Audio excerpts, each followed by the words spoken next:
Hey everyone, Keoni here, back on the floor at Hunters Against Hate, and I am with the man himself, Paul Lanner, the founder of Hunters Against Hate. Is that the and best word? Founder, president. Founder, Yep, president, yep. CEO, all of it. This is the man behind Hunters Against Hate, and I am so excited to have the opportunity to sit here and talk with him. Paul, how has your evening been so far? It's been a busy day, but it's been a very productive day, and it seems like everyone's really enjoyed themselves this evening. So that's what's important to me. I absolutely have. Now, there are people making faces behind the camera. It's fantastic.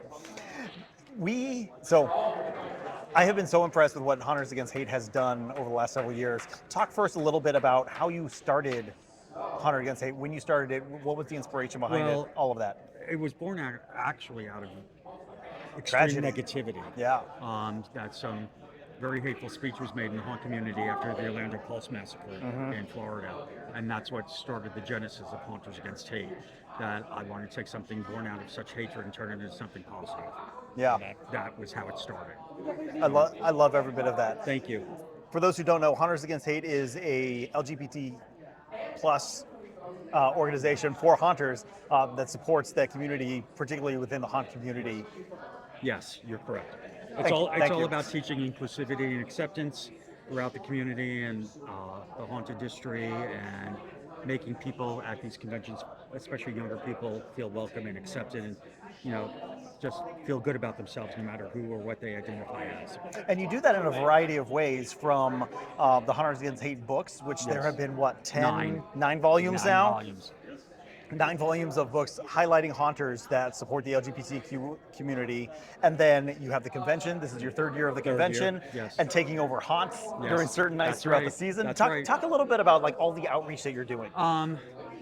The big thing people love is the Book of Haunters books, and because I get to feature haunters and their stories from around the world. I've actually 3 years ago I was invited and went to Germany to be part of the Movie Park Germany's Halloween event, and it was amazing. They had a parade of 280 haunters there, and each haunter wore something rainbow on their costume. It was incredible. Love that. And going to the haunts around the country and being invited to have Hunters Against Hate nights, and people who don't know about it learn about it, and they're thrilled, and the haunters feel like they're part of a family when I'm there. So it's important. It's like making everyone, to me, feel like family, and that's most important to me.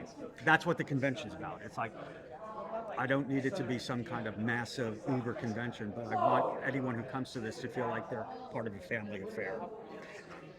And I've been very struck by the convention so far. So first night, and it feels very intimate compared to other shows that I go to. Yes, that was my key thing. I wanted everyone to feel like they're very intimate and that they could talk to anyone. That's why when you check into my event, I give you the option of being the consent bands. So if you're okay to have a hug, just ask first, because that shows people what kind of boundaries you have, so you don't have to be nervous about that. I offer the pronoun pin so people know how to identify themselves, and that's not done in most conventions, any conventions. So Seriously. I think it's important. And that, once again, when people see that, and I even witnessed it today, when people see that, they feel so happy about that and think it's like just amazing, and it makes them feel comfortable coming into the environment. Yeah, it takes a level of nervousness away. Yes. That you don't even have to think about it because it's right out there. That's in the right, open. exactly. Someone who's, say, neurodivergent and does want people Needs a little to hear space, that, and they have the red band on, they know now that people will not will respect that. it. Yes. Yeah. Exactly. So you had been doing Hunters Against Hate for a number of years, but what changed that made you want to do the convention?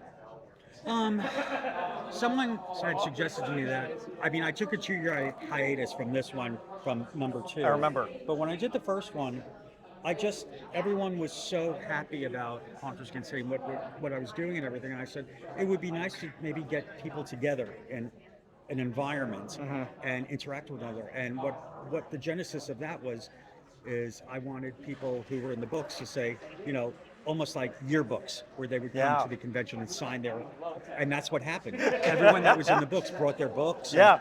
You were watching people going around and having other people I sign freaking them. love that. Yeah, and it was amazing. That's so cool. And that was the genesis for the convention, and Yeah. a lot of vendors were like, "We're on board for this. We want to show complete support." So it was great.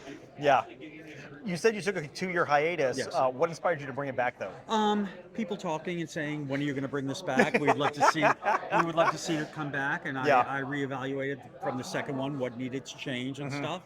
And I was like, "Okay, it's time now to bring it back." Yeah. You know, and so here it is, back again. Yeah. We talked about it on the podcast. It feels like there's been a change in the country that there is more openness for persecution of the LGBTQ It's true. community. Yeah. And so that's why we thought it was very important to be here to show our support. And that's what it's about, solidarity and allies, and it's especially now the LGBTQIA community needs it more than ever.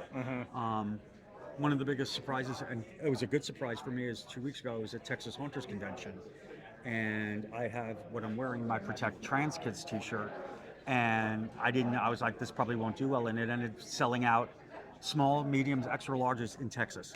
That's which amazing. was amazing. No And I was kidding. thrilled. Yeah. So Yeah. it goes to show, like, people are very supportive. Like, Uh-huh. you know, you're going to have the people who spew the hate seem to be the loudest.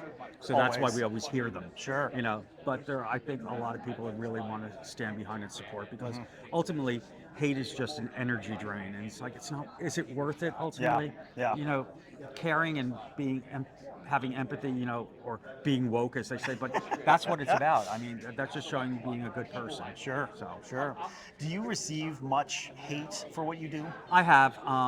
It's calmed down to a point, but I mean, I will still get The occasional yes. email Oh or yeah, comment. email or comment on Facebook, Yeah. or a message on Facebook, and I mean, I've been called a pedophile. I've been called, you know, everything you can think of, and Yeah. it used to really upset me, but now I just go, that's their issue, not mine. You know. I'm glad that you recognize Yes, that. I have. It's like whatever. What sticks? So in all the years that you've been doing this, what sticks out in your mind as like a highlight or a moment Oh. that made it very special? There are several actually, but last year in Texas something happened. A 14-year-old girl came over to my booth, and she was looking at the booth, and I can gauge people pretty well at this point. And I'm sure. So I asked her name, and she told me, and I was like, you know, is anything interesting? And she's like, my parents won't accept me. And we ended up chatting for quite a bit. I gave her a bunch of goodies, and she gave me a hug and thanked me and left. Next day, this girl, a different girl, comes over to my booth, and she goes, "Are you Paul?" And I'm like, "I am." She goes, "So-and-so was my sister, and I just want to say you changed her life yesterday." Now, that Tearing up. yeah. Now, interesting thing happened this year in Texas, because the father of those girls came to my booth and said, What did you say? "It's great to be here, and I want to buy a shirt from you, and I'm all about supporting." Oh my God, that's amazing. That's so what Haunters freaking cool. Against Hate is about. Yeah, So, that's really yes. cool. Well, Paul, thank you for doing this. Anytime. Thank you for doing what you do and for you. putting all of this together, you. making the opportunity to bring all of us together. Thank you. It's really special. I appreciate it. I really appreciate it. Thank you. Thank you. So, if you are in the area, definitely come check out Hunters Against Hate, the event at the Crown Plaza Hotel in Louisville, Kentucky. I'm working on it, forgive me. But we'll be here all weekend, August 8th through the 10th. Hope to see you here.